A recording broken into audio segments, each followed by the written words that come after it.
Welcome to Women's Health Unwrapped with Nicola Farndell, a weekly show dedicated to empowering women to unlock the secrets of true health and vitality. Join us as we unwrap what healthy living really means with guest experts and real-life stories to help you get clear on the power of building sustainable, healthy habits without the overwhelm and confusion you feel right now. It's time to strip back and lay out the truth about why taking better care of yourself is the answer to the happy, vibrant life you're striving so hard to create. Hi and welcome to another episode of Women's Health Unwrapped. Today I have Kelly Phinn who's joining me to share a very important message, one that I'm all about at Life Now Coaching. This is the message of not waiting for something to go wrong with your health before valuing your health. Now, Kelly is going to share her story of being diagnosed with inflammatory bowel disease at just 26 years of age and how she was told she'd be on medication for life. Now, obviously, having a diagnosis of that kind of disease is devastating enough, but at such a young age and to be told you are going to need medication for life is a very scary thing. And you know, Kelly wants to really share a message about how she's learned the hard way to take care of herself and wants others to value their health sooner rather than later. So welcome to the podcast, Kelly. Oh, thank you. Thanks for the introduction, Nicola, too. That was lovely. Thanks. Yeah, it's such a powerful story and it's something that comes up a lot in so many different contexts, you know, of people unfortunately realising either when their health has hit the wall, so to speak, or someone they love is being diagnosed with an illness or disease, or some other big life event happens and it really, you know, changes their health and well-being. So I want to dive into all of that with you, but first of all, I want to ask you to share what your most impactful healthy habit is that helps you to stay healthy and strong. Oh, wow, a big question. I have so many now because I've built up such a kind of resource. I actually call it my positivity and health booster box with all of my ideas and things like that. But one of the things that really it's taken me a year to build up a good practice, but it is meditation. Hands down, that has helped me in so many ways. But I've had to build that up from like really small, like literally minutes up till the practice that I do now, and it's taken a long time. Yeah, but so worth it.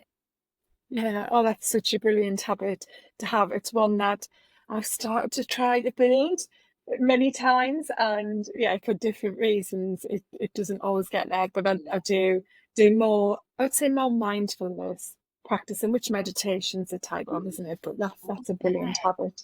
Mindfulness, yeah. Yeah. So I want to jump right into why you are so passionate about helping others to realise that their health is their most valuable asset. Yeah, so I think it's just exactly what you said in the introduction there. And for me, I came to the realization, not through choice, but I just had to find a way to build myself back up again. So I was young, 26 at the time. So looking 19 years ago now. And so I was diagnosed, it was out of the blue. I'd never heard of inflammatory bowel disease then. I'd heard of Crohn's disease. So inflammatory bowel disease is the umbrella term for Crohn's disease and ulcerative colitis. And I was diagnosed with ulcerative colitis. So it is similar to Crohn's, but different in that in ulcerative colitis, it's inflammation and ulcers of the large bowel. And Crohn's, that can be kind of ulcerated and inflamed from like a full digestive tract. So yeah, diagnosed with that, and my symptoms when I had this flare were just it was so bad. I mean, I can't even when I think back now, it was such a difficult time. And anyone who does have that disease will know just exactly what I mean. And you literally feel like every part of your control is gone. And then so that's where I was like really in the medical model of things. It was all medication, just like throwing medication at me. I think the first flare I had, I was in hospital for 2 weeks. Lost so much weight, losing blood every day. I had to have a blood transfusion. And it was so acute. And I think that has never left me. I think, I have moved through various things, worked my way out of that, and it's certainly not as traumatic now. But yeah, it was at the time. And then so I went on a real journey of trying every medication to keep things under control. Because at the time, I mean, we're talking nearly 20 years ago, there was not as many options as there are now to nurture your health and well-being. So I remember asking, will the food that I eat help? And I was told at the time by a few people, no, it's got nothing to do with it. And I think I was so young at the time, but I remember I said, but why, how, I want people to know everything. And they just said, it's such a complex thing because it's linked with your immune system. It's an autoimmune disease, that anything can make it flare up. So your environment, your stress, your food. And it just felt probably that there was that many things that could impact it, that it maybe wasn't worth trying anything. So if you take the medication, that'll do. Yeah. And did you feel as though when you were being told that by these medical professionals that, it was kind of almost like you were snooted, you were in a corner where you were just going to have to take the medication? And did that maybe loss of like autonomy and ownership of your health shift you to the realization you had about how important and valuable health is? Yeah, exactly that. I mean, I was lucky. I could have a really good consultant, and I do have a really good relationship with him, because I'm not under that medical model now, thankfully, but I do check in and I'll have calls and things. And he was very open to me. But saying that, I didn't get him until later into my health journey. In the beginning, I didn't have a consultant that was quite as understanding. So it was all steroid treatment, and autoimmune and immunosuppressant drugs and things.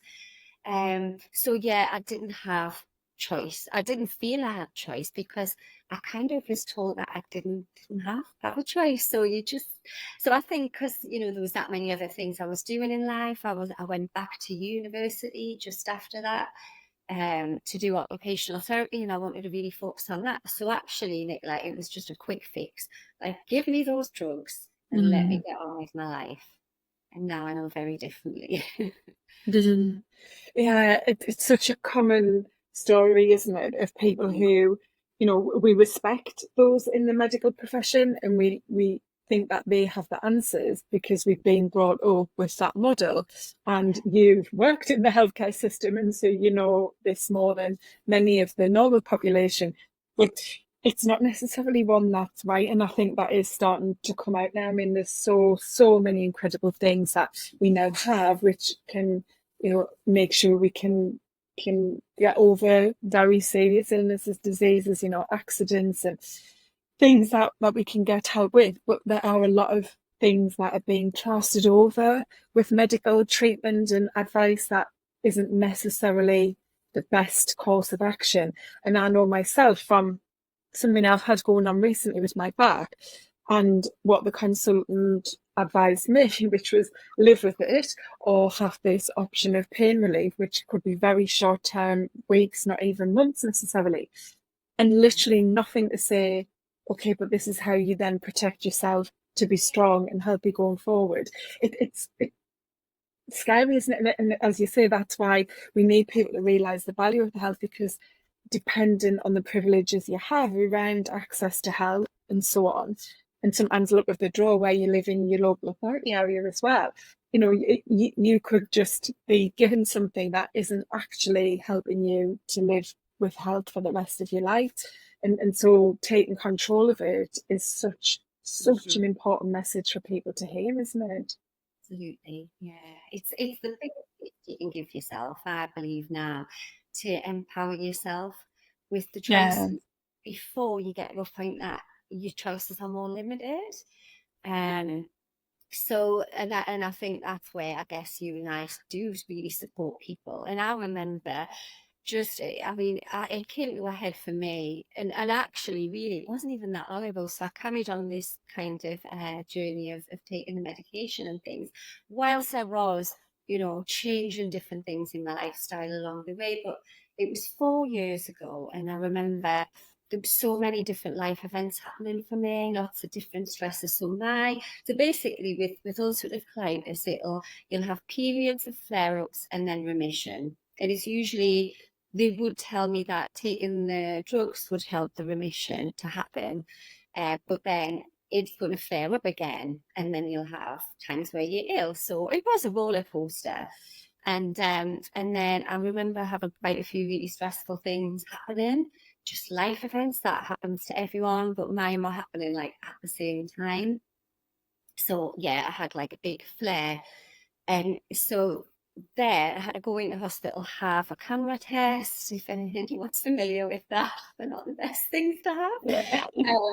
But I did have that, and I remember the consultant who was doing that test said, "Have you ever thought about getting your bowel removed? And that for you would take away the problem." I was just, no, no, Mm. no, I am not going there. And yes, that can work for some people. And, if I'd have really, needed that, I would have had that option. And I would be grateful in a sense, because with ulcerative colitis, that can really help to, I wouldn't say cure the disease, because then you do have side effects of having the stomach bag and things, but it would solve, some of the disease. Whereas Crohn's disease, you don't have that option. You would continue having inflammation in other areas of your body, if that makes sense. So I did think, well, yeah, but then I knew that that just wasn't going to happen. I just knew that wasn't going to be for me.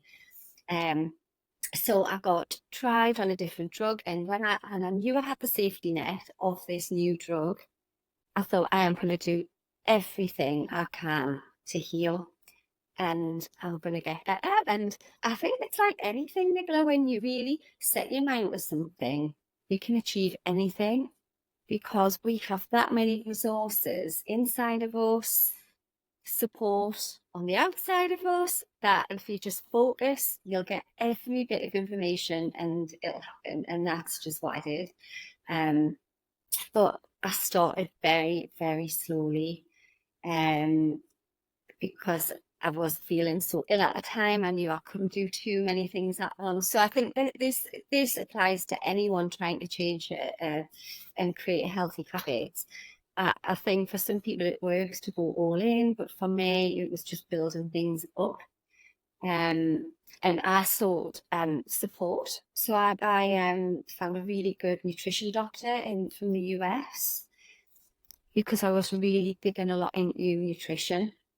Even though I was told that wouldn't really help, I knew that this doctor had other perspectives, and he had Crohn's disease himself, and he was in complete remission without drugs.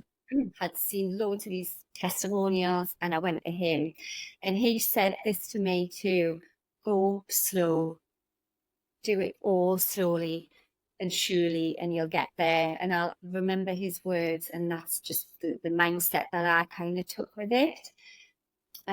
So I did start with nutrition and building up my plants. So now my practice is, trying to get those 30 different plants into my diet each week, because that includes all of your spices, all of your nuts, and you can get that from so many sources. So that's what I kind of did, and that works for me now. And I always think of that as my good food. So I know that sort of food really supports your gut microbiome to thrive, and then that's feeding your brain. And so I know that makes me healthy, and it makes me happy too, and that's really important. So that's the number one pillar that I went to first. And so just to kind of hone in a little bit on the way that you had felt when you would have the flare-ups, or perhaps at the time of the diagnosis, to how things are now, like what what is the difference in your health, and how has that positive difference where you are now impacted the way you live overall? Just everything. So when you put it into perspective, so they're doing this call now, and there would be no guarantees when I was having a flare that I would sit through this call without having to rush to the toilet. That's No. how much it affected my life. But I never barely told anyone, barely ever asked for help.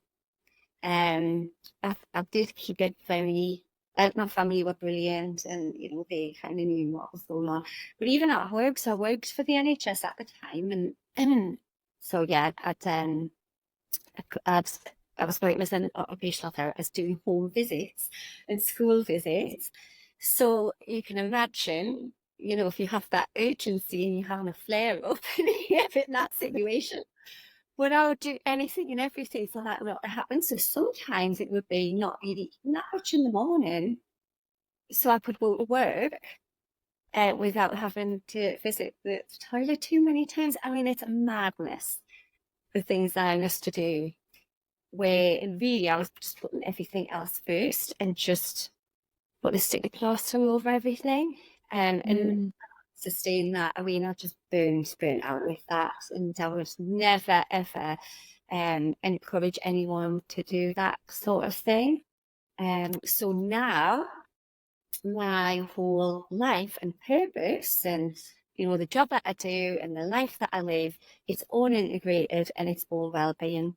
So that's from the minute I wake, I have a practice that I do. I'll come downstairs before anyone wakes up. I'll prep food, so I'll always know that there's like going to be some healthy, fresh food available to me and like family. I do it for all of us.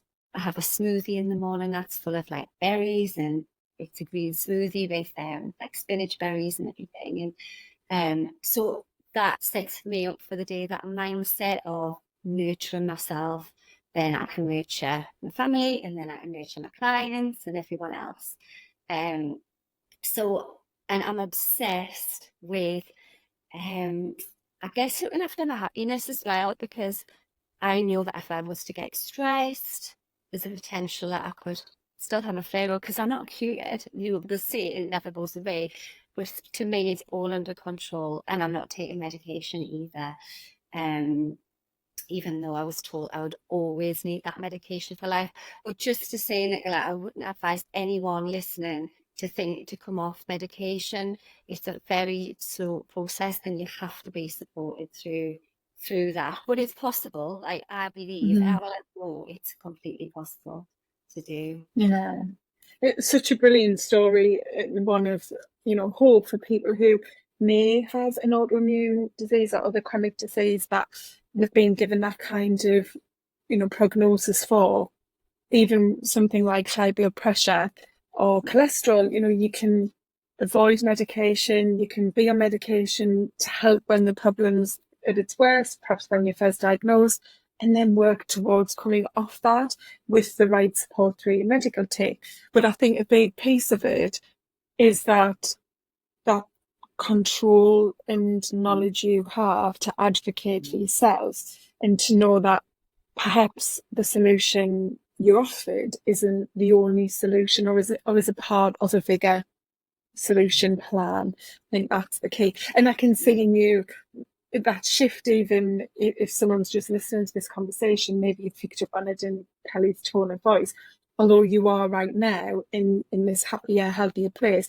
When you started talking about how you were, your energy shifted into the way, and I know when I talk about my health in the past and struggles, you naturally go into that feeling of what it was like. But then when you start to talk about where you are now, I could see you physically lift and start to shine, because it plays out in every part of your life. And that's the message we want to give, isn't it? And it's not one of pessimism, like, oh, something, could go terribly wrong with your health. You could be given this diagnosis too and end up on medication.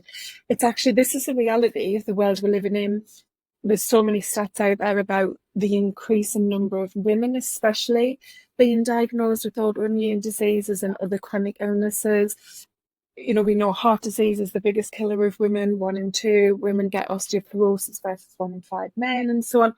So we want to empower you, and you use that word empowerment, to get in control of your health, to know the value of your health, and that that that approach to your health and looking after yourself is the thing that will help you to live that brilliant life you want to live. So it's such an empowering, positive conversation and approach to have around your health.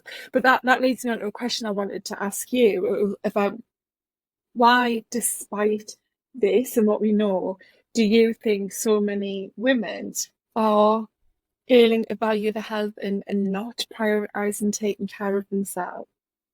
It's, I think with women especially, and I have chatted to men around this too, but women especially, we are the caregivers in every situation of life, whether you have children or not. You're a caregiver in, with your friends, with your community, at work.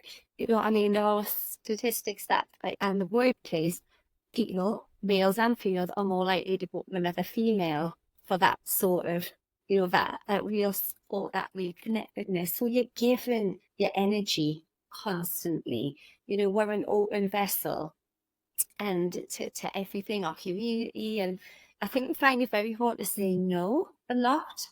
And so, when I think back to how I was, I wasn't even aware. I didn't even have the awareness of that. It was just a given that this is what I would do, this is what was expected. So I would just do it no matter what.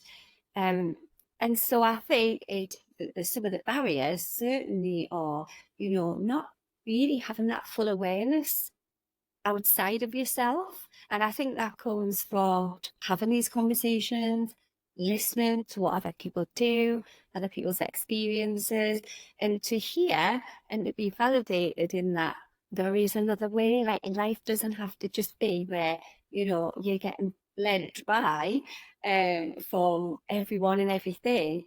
That we can all create space. We can all prioritize our health and well-being in some way.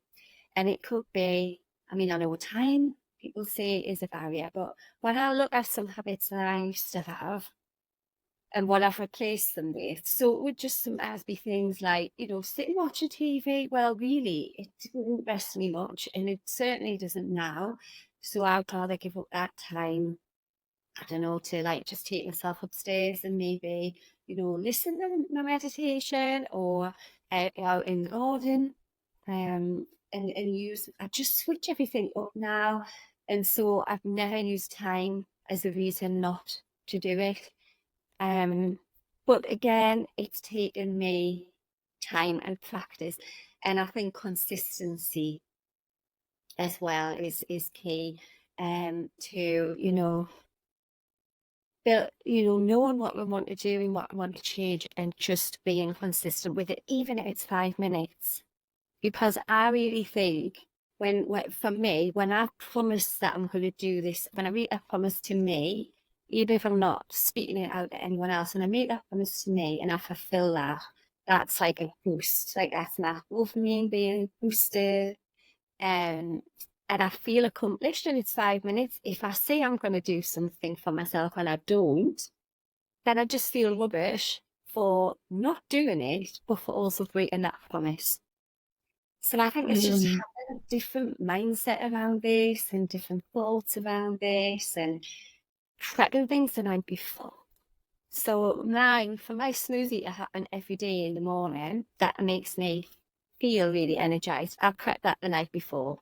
So I know I come down and I just blend it and it's there.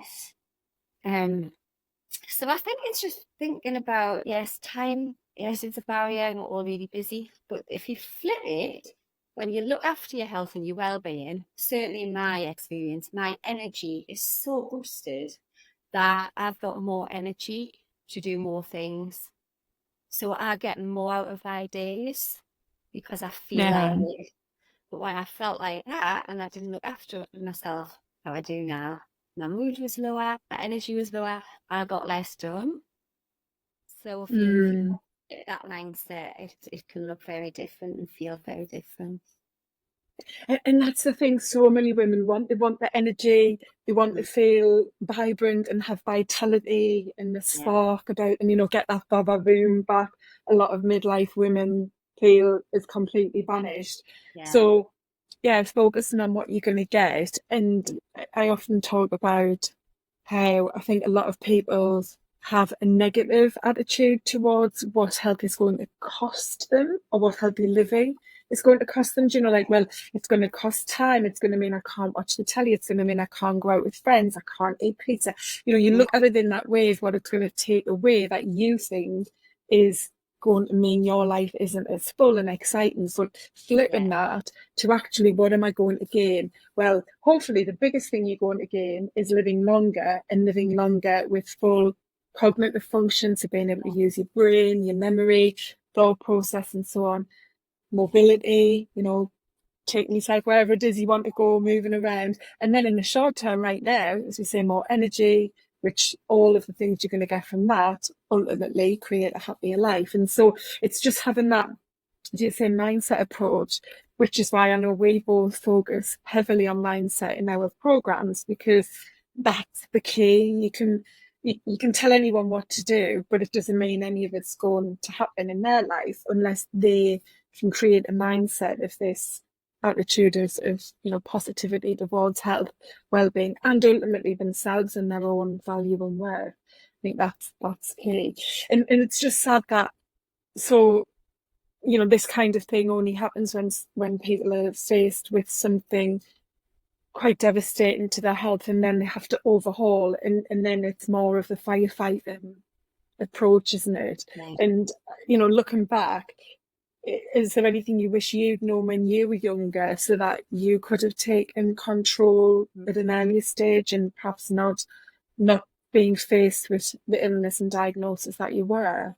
Yeah, I think, well, definitely one of the things that I kind of have learned a lot from, but I actually, with everything, I think it's just the mindset that I have now. I would never take this experience away from myself because I think it's been a massive part of my life that's got me to where I am now. That is taking me, further into the future and like thinking of all the people I've been able to see. Mm. And I feel so grateful, more grateful than probably, the average person because of this whole experience. Because every day now I think, imagine if I was still feeling like that. Like if I was still feeling like that, I wouldn't be able to travel here or do this or do that. Because I just wouldn't be able to. That's just a fact. Yeah. But actually the big thing is I think stress, how if I can know more about that, because that was probably a key to me healing and soothing and getting to a level where I could focus on other things. Because so with I guess my health issues, Nicola, it was just I had the stressful events that were happening in life, but then I'd have a flare, I'd get really ill. And then I feel so stressed about feeling really ill. So Mm. everything just felt so stressful. And I didn't sometimes know how I was going to get out of that. But I think what helped me was I have got a real slice of optimism in my personality somewhere. And then, so when I remembered about that and I dug deep, then I could kind of reset again and, build back up again. But I would say found ways to, in this crazy world, because it is, every day is just, we're just bombarded and it's chaos. And this is one of the reasons why people find it hard to get grounded and focus on themselves. But I think know that we've got so many internal resources and free things that you don't even have to leave the house. Like I just use the garden to bring my stress down and, ground in. I will go barefoot in the garden sometimes. And, the breath work that we can all tap into, and we talk about the cost of health and things in that sense. Well, actually, there's just so much we can do for free. Sean and I, Lucy was set out a couple of weeks ago, and we tried to walk and talk. mood. And that like massively boosted us. We felt really happy, any stress that, you know, what that I might have felt or overwhelmed, what have you, just was brought down because we're out in the sun with other people chatting. Loads we can do. So I would say being mindful of your stress and your overwhelm and know that there's so much we can do. And once you just bring yourself, into a calmer mindset, then things start becoming more clear and you can find, a path and a thought to other things and then your health journey just gets bigger and better and for me it's just hot. I just love it. Like I look forward to it. I get a lot of joy and happiness from it and I couldn't imagine life without a little fact.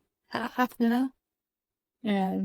It's such an interesting concept that about not just having gone through quite a difficult illness or being diagnosed with an illness, but also the life events, whether it's the loss of someone or some kind of trauma, other big events. There's been a lot of research done into this, which you're probably aware of, and I've heard Mel Robbins talk about this on her podcast, that in the research, when people are asked whether they would take that thing away from their life if they could, almost every single person says no, because there's a butterfly effect from what that thing has led to in your life. And even in the worst cases of sexual abuse or, physical attacks, rape and so on, almost every single person says, no, I would keep that event, that thing that happened to me, because it's made me who I am today. But what we want is for people not to face these challenges with their health, because we both know there are many instances where you aren't able to overhaul your health and life and come out on the other side like we both have. I know through my own mum's health journey, which started in her very early 50s, how that became a very slow decline and then led to her sadly passing away in her late 60s. Without really necessarily being in ill health, but having had lots of things that happened and stacked up. And that's a big part of why I do what I do, because she wasn't aware of that's happened. Now if I don't change things, something else will happen. So she just stayed on that spiral downwards. But it actually could have been the opposite had she had that advice, support and knowledge to have taken different action. And like we say, that happens, in lots of different senses. So to kind of wrap us up, you've given some really good advice, but I want you to focus on 3 small steps that someone listening could take for themselves to get in control of their health now rather than when they absolutely have to because it's gone wrong. Yeah, absolutely. That's a really good question. So I would say, when I think about my steps, it's the occupational therapist in me that'll never leave me, is that break everything down into small, achievable chunks. So that's what I learned. That's what my kind of nutrition coach taught me, and that's what I do, and that's what I advise. So that's number 1, because then it means that it comes, no matter how busy you are, there is something within that we can do. And I would say get real about your sleep. And really, when you think about it, really think about it deeply. So what is your routine? What's the build-up? And what are you doing before bed? So like an example would be, like I was talking to a client and I said, what time do you go? We just say you go to bed and like you start, going to sleep. And it's just different perceptions, but it was, well, I hate to bed at 9:30. So I've got a really good sleep routine. I go to bed from 9:30. And then what do you do? Well, I might check my phone to catch up on things because the kids have gone to bed. I watch it at TV. Yeah, so what time do you go to sleep? At 11. It's just like, it's so obvious, but it's so in our blind spot. And I don't think we can, so really be truthful and get real about your sleep. It's the biggest foundation for well-being. Like it's huge and it's essential. And it might not look the same for everyone, and that's fine. But just know what you need and really think about what we do. Because for me, when I have good sleep, I'm in a better mood, and when I'm in a better mood, I can be more committed to habits, to good habits, to healthy habits. And I'm much less likely to fall out of things. And then I think it's really important, number 3, I say, reflect and celebrate your small wins, your accomplishments along your health journey. So whether it build, I don't know, a meditation for 5 minutes to 10 minutes, or whether you build a walk from 5 minutes to 10 minutes, acknowledge that, reflect on that, and celebrate it. That'll give you that dopamine hit that we need to keep us motivated, so that we don't quit. And I would just say, don't quit at all. There's so many, even if you have a bad day, you can go back to things the next day. And think about just, boosting your mood, because once your mood's boosted, I feel you can just achieve so much more that you set your mind to when you're feeling happier, when you're coming from your health from a good place, from a happier place. Yeah, all their brilliant tips and all big parts of what I'll do as well with my client, and especially on that reflection piece and acknowledging shifts and celebrating it. And that doesn't have to be in buying yourself anything. We don't mean like that, but just as you said, that internal recognition and like, even if it's like you've managed to make one of the dinners in the week from scratch, and you're someone that wouldn't normally do that, and you might default to a place of, oh God, this week I was going to do 5 from scratch and I've managed one. That's and we have this habit often of going into that, inner critic and negativity side of things. But instead, being aware and going, well, I've made one this week and last week I did none, and that's a brilliant shift on how can I make one again next week, and gradually get to a place of, well, then it's 2 and then it's 3 and so on. So yeah, it's so important, isn't it? And again, that all links to the mindset piece we're talking about, doesn't it? It does. Your mindset is so important, and I think that's what I've noticed with me. And I think it's just that, you build your grit and your resilience as well as you build your mindset. And that really does keep you going. And we can all do it. Like, we can all do something, all of us. And, as well, I see that, we're all leaders in some way. We're all guiding someone, whether it's friends or children, people at work. So when you just, do your practices, do your thing, obviously see that, or see how that's boosting your energy or your happiness. And, chances are they'll want to be in on that, and they'll want to join you and do similar or the same, so that you're not feeling left out, if you're not having loads of alcohol.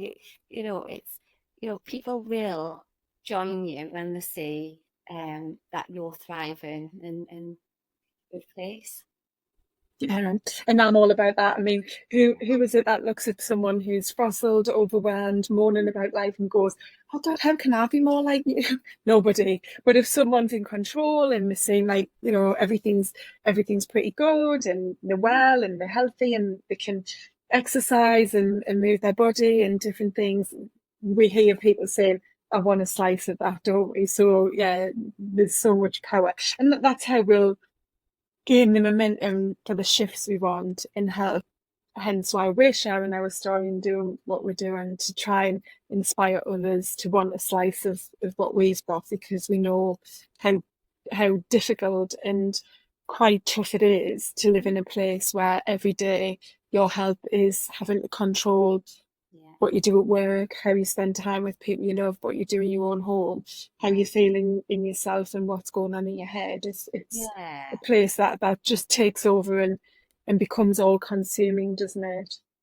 And just while I've just got a thought, Nicola, just to say as well, so when I think about things now, so I'm like 45 now, I'm definitely having some perimenopause stuff going on. And I think that it's just a bit of wisdom that, these years that I have behind me of doing these little things and trying things and getting to know what works for me and building that resource, box off or however that looks, that's definitely helping me where I am now.